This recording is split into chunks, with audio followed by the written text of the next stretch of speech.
संजय राऊत यांच्यावर मानसिक परिणाम झालेला आहे। त्यांचं इनबॅलन्स झालेले आहेत मेंटली। एकीकडे युतीमध्ये समाविष्ट करावे आणि सत्तेत घ्यावं म्हणून आदित्य ठाकरे आणि उद्धव ठाकरे प्रयत्न करत आहेत, आणि एकीकडे नरेंद्र मोदी साहेब आणि अमित शहा यांच्यावर टीका करत आहेत। त्यामुळे ते इनबॅलन्स झालेले आहेत आणि त्याच्यामुळे त्यांना वेड्याचे झटके येतात। त्यामुळे ते अशा पद्धतीची वक्तव्य करत असतात। खऱ्या अर्थाने सत्ता त्यांना मिळणार नाही ह्याचं आता त्यांना कळलेलं आहे, आणि त्याकरता आम्ही जर टीका करत बसलो तर आम्हाला हे लोक सत्तेत घेतील अशा पद्धतीचे त्यांचं मत आहे। त्यामुळे मानसिक संतुलन त्यांचं बिघडलेलं आहे आणि त्याच्यातून ही सर्व वक्तव्य ते करत आहेत। देशामध्ये महाराष्ट्रामध्ये गेल्या एका वर्षात 3000 शेतकऱ्यांनी आत्महत्या केल्या।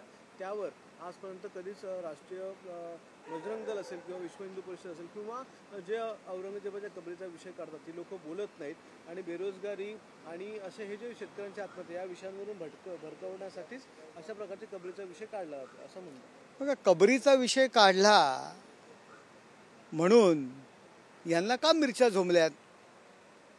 यांनी जाहीर करावं की औरंगजेब आमचं दैवत होतं। यांनी जाहीर करावं की आमच्या दैवताचं तुम्ही अपमान करताय, हे यांनी जाहीर करावं ना। आम्ही जाहीरपणे सांगतोय, छत्रपती शिवाजी महाराज, छत्रपती संभाजी महाराज आमचं दैवत होतं, आणि आमच्या दैवताला ज्यांनी त्रास दिलेला आहे त्याची निशाणी आम्हाला महाराष्ट्रात नको। या देशामध्ये ज्या इंग्रजांनी, ज्या मोगलांनी देश गुलामगिरीकडे नेण्याचा प्रयत्न केलेला आहे, देशावर आक्रमण केलेलं आहे, त्यांच्या स्मृती या देशात नको हे आम्ही जाहीरपणे सांगतोय। मग यांना मिरच्या का झोंबतायत? अहो, देशातील एकही मुस्लिम याविरुद्ध बोलत नाही, मग यांना मिरच्या का झोंबल्यात? हे विसरले का? हिंदू हृदय सम्राट, शिवसेना प्रमुख माननीय बाळासाहेब ठाकरे यांची भूमिका हे विसरले का? अयोध्येमध्ये राम मंदिर होतं, त्या ठिकाणी बाबरीची कबर होती। त्या बाबराची कबर, तो ढाचा जेव्हा कारसेवकांनी तोडला तेव्हा बाळासाहेबांनी त्यांचा गौरव केला होता, अभिमान व्यक्त केला होता। हे विसरले का बाळासाहेबांची भूमिका? पण का त्यावेळी बाबराचा ढाचा जो तोडला त्याला सुद्धा यांचा विरोध होता का? यांनी जाहीर करावं। ही दुटप्पी भूमिका कशा करता?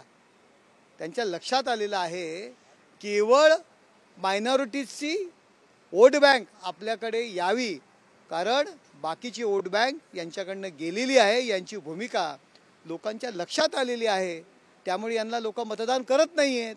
पण एका विशिष्ट समाजाचं मतदान व्हावं याकरता हे सगळे प्रयत्न आहेत। एकही मुस्लिम या देशामध्ये म्हणत नाही औरंगजेब आमचा दैवत आहे, मग यांना का मिरच्या झोंबल्यात?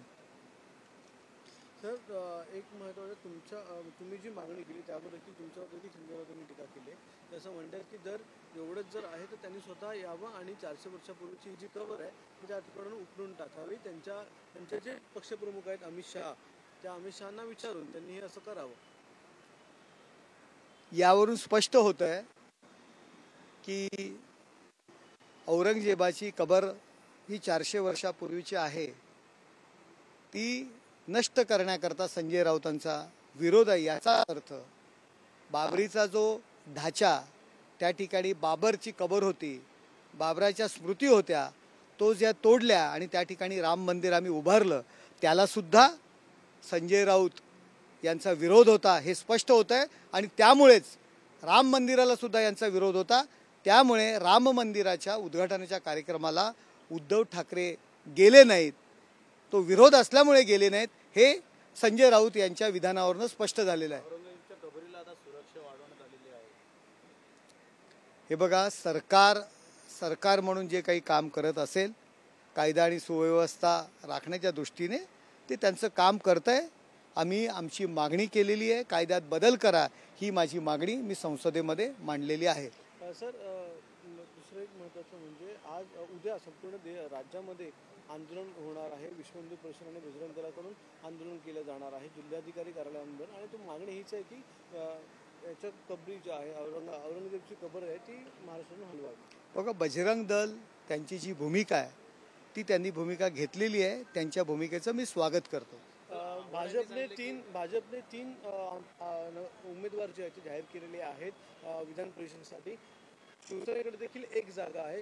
कोण असेल उमेदवार शिवसेनेचा आणि त्याबद्दल काही निर्णय झालाय का? आमचे मुख्य नेते एकनाथ शिंदे साहेब संध्याकाळपर्यंत हा निर्णय घेतील. आव्हाडांनी सांगितलं की कुठेतरी इतिहास हा पुसला जाईल जर या संदर्भात बाबरी संदर्भात असेल या औरंगजेबच्या संदर्भात पाहिलं गेलं तर हा इतिहास आहे त्यामुळे कुठेतरी राजकारण केलं जातं. आव्हाडांना इतिहास फक्त हिरवा इतिहास माहिती आहे आव्हाडांना, आणि आव्हाडांचा इतिहास आम्हाला माहिती आहे. केवळ मतांच्या लाचारी करता तो दहीहंडी महोत्सव जो सुरू केला होता तो त्यांनी बंद केला. त्यामुळे त्यांचा इतिहास आम्हाला माहिती आहे. त्यामुळे त्यांनी आमच्यावर इतिहासावरनं टीका करण्याचा प्रयत्न करू नये.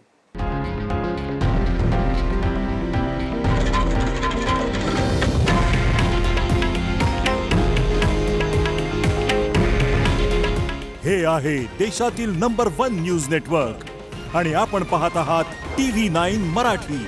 काळजी तुमची, हित महाराष्ट्राचं.